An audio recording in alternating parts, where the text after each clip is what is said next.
আমি অনুরোধ করব, পুরুলিয়া জেলায় বিজেপির সাংসদ রয়েছে, আমরা যেভাবে তৎপরতার সাথে রাজ্য পুলিশ প্রশাসন এটা মহারাষ্ট্রের সাথে, মহারাষ্ট্র পুলিশের সাথে, মহারাষ্ট্রের রাজ্য সরকারের সাথে টেক আপ করেছে, মহারাষ্ট্রের সরকার বিজেপির, আমি আশা করব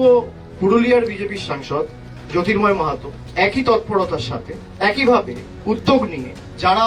এই অপরাধের সাথে যুক্ত তাদের বিরুদ্ধে যাতে মহারাষ্ট্রের পুলিশ প্রশাসন দ্রুত ব্যবস্থা নিয়ে ট্রায়াল কমপ্লিট করে তাদের দোষী সাব্যস্ত করে, সে নিয়েও দরকার হলে মহারাষ্ট্রের মুখ্যমন্ত্রী এবং দরকার হলে কেন্দ্রের স্বরাষ্ট্রমন্ত্রীর সাথেও কথা বলবেন। তো আমি আশা করব দলের ঊর্ধ্বে উঠে উনি এই কাজগুলো করবেন। যারা মৃত্যু নিয়ে রাজনীতি করে